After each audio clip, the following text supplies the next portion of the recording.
ఇక పులివెందులో డీఎస్పీ చేసినటువంటి comments viral అయ్యేటువంటి అవకాశాలు కనిపిస్తున్నాయి. జెడ్పీటీసీ ఎన్నికల సందర్భంగా ఎలాంటి గొడవలు జరగకుండా జాగ్రత్తలు తీసుకున్నామని చెప్పిన ఆయన ఒక పార్టీ ప్రచారం చేసుకునేటువంటి గ్రామంలో మరో పార్టీ వారు వెళ్ళవద్దని చెప్పామన్నారు. ఇది టెక్నికల్గా కరెక్ట్ కాదని చెబుతూనే అలాగే చేయాలన్నారు డీఎస్పీ. మనం వాస్తవాలు చెప్పాలంటే ఈ ప్రాంతం చాలా సమస్యాత్మకమైన ప్రాంతం. ఇక్కడ రాజకీయ కక్షలు తర్వాత రాజకీయంగా హత్యలు చేసుకోవటం అనేది అనాదిగా జరుగుతూ వస్తుంది. దానికోసం ప్రచార కార్యక్రమంలో ఎటువంటి శాంతి భద్రతల విఘాతం కలిగించకుండా కూడా మనం విభజించి రూట్స్ అనేది విభజించాం. పలానా గ్రామంలో టీడీపీ వారు ప్రచారం చేసుకుంటే ఆ గ్రామంలోకి వైసీపీ వారికి వెళ్ళొద్దని మనం చెప్పడం జరిగింది. అదేవిధంగా వైసీపీ వారిని ప్రచారం చేసుకునే గ్రామాల్లోకి టీడీపీ వారిని వెళ్ళొద్దని జరగడం జరిగింది.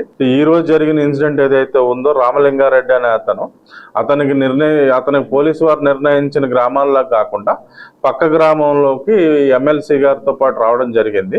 దానికి గల కారణాలు ఏంటనేది మనం విచారిస్తే ఆ గ్రామంలో ఎంపేరన్నయ్య అది పార్టీ జంప్ నాగేందర్ రెడ్డి ఏ ఊరది నల్లగొందబెల్ల అనే గ్రామంలో నాగేందర్ రెడ్డి అనే వ్యక్తి వైసీపీ నుంచి ఇటీవల కాలంలో టీడీపీకి చేరాడని ఆయనకి పక్క గ్రామం కన్నేపల్లి ఏంటది కనుపల్లిలో వారికి ప్రచారం చేసుకోవడానికి ఈరోజు అనుమతించడం జరిగింది. అనుమతి లేకుండా అంటే అఫీషియల్లీ మనం అలా చేయకూడదు అంటే మనం స్ట్రిక్ట్ గా అంటే అది లీగల్లీ ఎన్ఫోర్సబుల్ అంటే మనం చెప్పలేం. కానీ శాంతి భద్రతల దృష్ట్యా ఏంటంటే మీరు ఈ ఊర్లోకి వెళ్ళండి, ఈ రోజు ఇటు రావద్దు అనేది మనం చెప్పడం జరిగింది. తూచా తప్పకుండా రాజకీయ పార్టీలు కూడా దాన్ని పాటిస్తున్నాయి.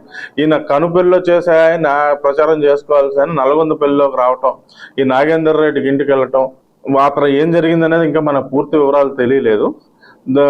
టీడీపీ వాళ్ళ యొక్క అభియోగం ఏంటంటే నాగేందర్ రెడ్డిని వచ్చి రామలింగారెడ్డి బెదిరిస్తే ఆ విషయం తెలుసుకుని వీళ్ళు వేరే వాళ్ళ కార్యకర్తలు వెళ్ళి అక్కడ జరిగిన చిన్న గలాటా జరిగిందని వాళ్ళు చెప్తున్నారు. ఈయన వెర్షన్ ఏంటనేది ఇంకా మనం ఇంకా హాస్పిటల్ ఏదో ఎమ్మెల్సీ రిపోర్ట్ అది రాస్తాం, మనం పూర్తిగా తీసుకోలేదు. కాబట్టి ఇక్కడ ఉన్న గత చరిత్ర దృష్ట్యా లేకపోతే గతంలో ఉన్న ఈ ఫ్యాక్షన్ నేపథ్యం దృష్ట్యా కూడా అన్ని రాజకీయ పార్టీలు నిర్ణీత ప్రదేశాల్లో మాత్రమే వాళ్ళ యొక్క ఈ ఎలక్షన్ క్యాంపెయినింగ్ చేసుకోవాలి. నిర్ణీత ప్రాంతాన్ని దాచిస్తే మాత్రం వాళ్ళపై మేము చాలా కఠినంగా వ్యవహరిస్తాం. ఇలాంటివి ఏమాత్రం మేము